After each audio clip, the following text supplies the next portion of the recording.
Thank you. And first, for you listening, I'm Jenny. I have dark brown hair, brown eyes, wearing a blue jacket. And I am Marco. I have brown hair, brown eyes, and I'm wearing a black jacket. And thank you all for joining this conversation today. Let's begin. Think about your childhood. What made you feel safe at home? For many of us in this room, technology was not something we leaned on for protection when we were children. But today, smart home technologies are promising to help us live more efficient, more satisfying, and safer lives at home. What does this really mean? And especially for the people we care most, children. Parents view themselves as the safety officers, putting a lot of effort in creating homes where children can thrive, be happy, and be safe. Some parents use technology to foster safety and independence, others for control and monitoring. For some, it's more about trust and guidance rather than technology. All of these approaches have their merits, but they also come with some challenges. Because while adults worry about safety at home, children see the world different. They're not thinking about security systems, cameras, or alarms. They are wondering about the monster under the bed, what's lurking in the dark, or if their little pet is safe. They live in homes where technology role is defined by the adults they live with. Children use technology to play, connect, learn, but they can also get let down or put at risk by this same technology. To better understand this dilemma, IKEA collaborated with Future Minds, an Insights and Foresight agency, and our Normal Association, led by Jenny, a community for families with children of diverse abilities. Living with adults was about understanding the deeper human needs behind smart safety in the home, but with a twist, seeing it from the children's perspective. This ethnographic study was centered around children using principles of universal and inclusive design, conducted with families living in the US, Germany, and Sweden. Because these smart home products that the adults bring into the home become children's reality, inseparable from any other aspect of their childhood.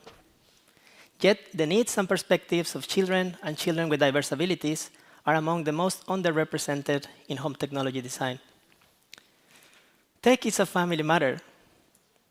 Often, it serves different purposes from adults than from children. A truly smart home understands and supports the complex lives it shelters. In this study, we explore what makes kids of different ages, places, abilities feel safe and have fun at home.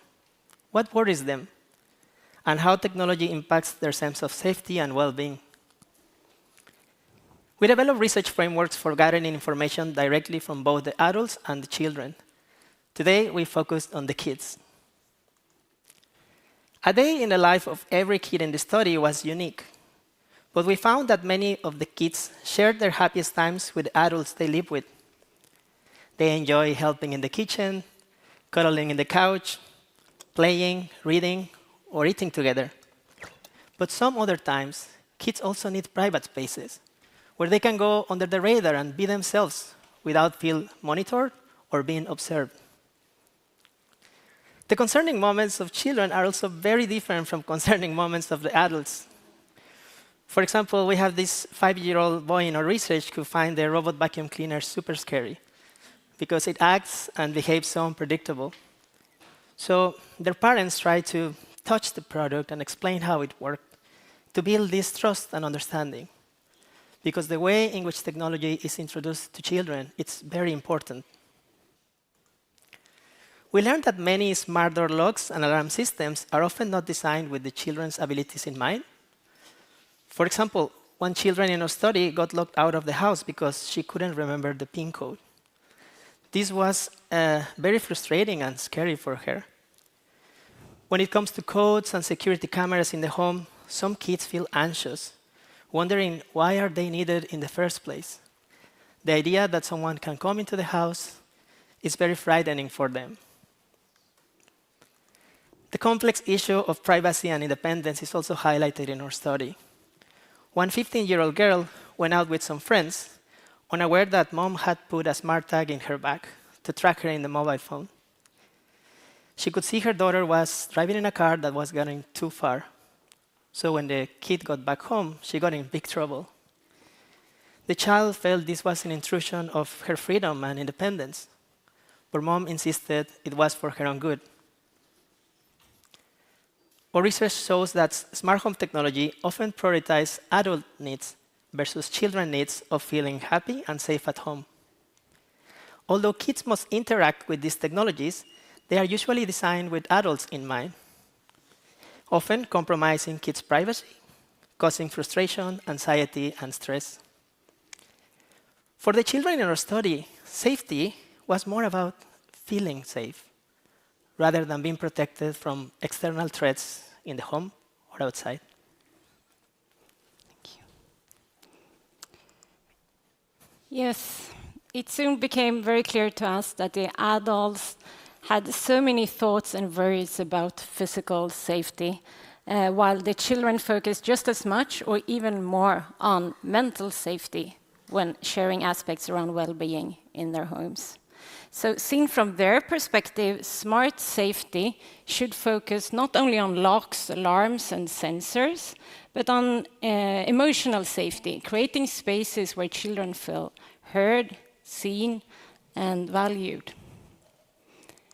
And when we condensed, grouped all the findings from the interviews, the tasks, the diaries, and the stories from those families in the research, we could group the core needs into 6 categories.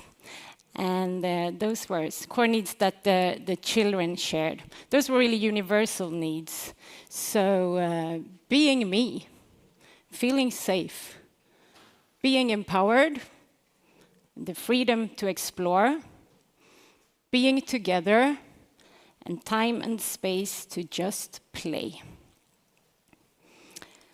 And since we, from our normal, also we engaged families of children of a diversity of abilities in this study.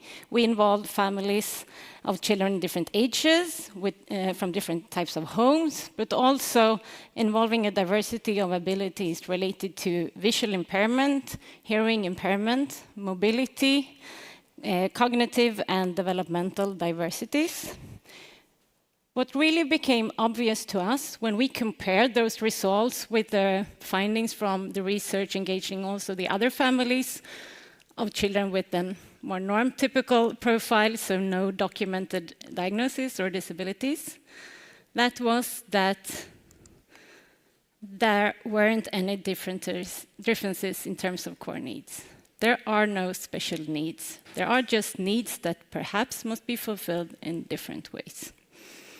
And this clearly points out how important it is to start at this very early stage of research before jumping directly into making those solutions accessible and inclusive. And I will briefly just show some examples from the stories that we heard in this research. So for this 10-year-old girl with autism, home safety is not at all about door locks, but about having a clear structure and a daily schedule, so she knows about what to expect, what happens next. For this 6-year-old girl, born with Down syndrome, she doesn't want an easy-to-use remote control. No, she wants the TV to work the same way as her iPad, so she can be in charge, because she wants to watch her favorite show, Rainbow Ruby.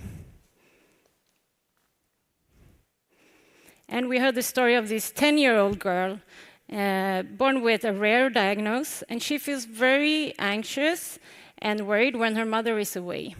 But she doesn't need her mother to be around all of the time as long as she has access to photos, digital or physical ones, but in all of the rooms, and also that she can easily access them in the middle of the night. Then she feels calmer and safe.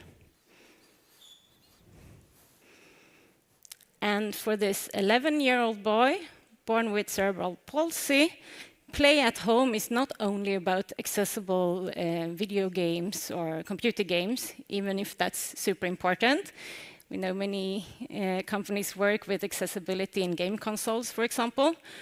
But for him, play is also about like having the freedom to move around.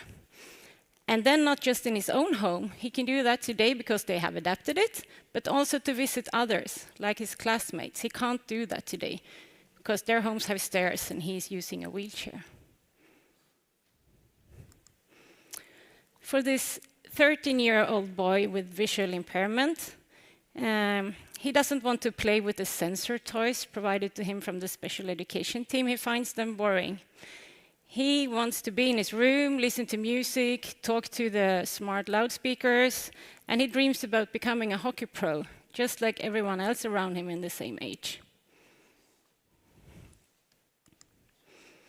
So, I have experienced that the topic around inclusive design often makes designers and product developers jump directly into solutions and then looking for how to make adaptations or making them more accessible. And of course, frameworks and guidelines for applied accessibility, like for example, WCAG for digital solutions, are extremely important and helpful. But what this study showed us was that there are core needs that should be acknowledged and addressed already in the first place before jumping directly to inclusive applications. And this is what the concept of universal design is all about. That design is about much more than aesthetics, tools, methods, and processes. That it's also about strategy, and in the long run, how to create systems change. And it all starts with conducting inclusive research where expressions of core needs, of aspirations, dreams, wishes, worries, feelings, of the broad diversity, not the majority, the broad diversity, no matter age or abilities, get listened to. And I will finish by sharing just a short personal story. This is my daughter on this picture, Vanya. She was born with Down syndrome. She's 11 years old. And not long ago, she helped me to see how an AI tool could really change things for her in a way I hadn't considered before. So she was really quick, and all of a sudden she was trying out an AI chatbot. And my first reaction was to try to prevent her, stop her from using it, because I got anxious for online safety, integrity, But what happened was that she immediately found a use for it. She started to ask about mathematic problems, something she finds really difficult in school. And then she outbursted, oh, now I can challenge my sister in math. She was really happy. And what I want to say about that is not that that AI chatbot was perfectly designed in any way. I have many thoughts about how to, to make them better. But that there are so many other user stories than the ones that seem most apparent to us in the first place. And changing perspective and changing which voices you listen to can really enable you and your organization to find new solutions to everyday life situations that you probably haven't considered before. Thank you, Jenny. So these are not just stories. They are catalysts for transformation. They have the power to drive meaningful change across different parts of businesses. For example, in the case of this study, the inclusive approach uncovered new needs and perspectives often overlooked in design, highlighting the importance of considering a family approach, both an adult and children perspective when you develop products. It also contributed to new strategic research initiatives, such as IKEA's study on play, highlighting the vital role of play in life. And you will hear more about that project tomorrow here at the conference. Additionally, this work has been shared across company forums, fostering a more inclusive culture, in particular towards people living with disabilities and diverse abilities. Technology must serve everyone, not just the majority. We must embrace the full diversity of humanity. Young and old, able and disabled, from different backgrounds and walks of life. Sometimes technology design overlooks this diversity. The future of design isn't about only innovation. It could be also about inclusion. It's about finding those edge cases and elevating the voices of those who are often excluded or underrepresented and finding the common threads that unite us all. When we do this, we create better products. We can create technology that truly keeps homes, families, and children happy and safe. So here is our challenge to you. Don't settle for designing for the majority. Aim for more. Aim for diversity. If you don't know where to start, there's always people and organizations that can help you. Ask yourself, who am I excluding or not considering who could be highly impacted from the product or service I'm providing, especially if they can be put at risk by the technology you're developing? When we design for empathy, with empathy, courage to step into the unknown, and a commitment to inclusivity, we're not only shaping the future of technology, we're shaping a future where everyone belongs. Thank you.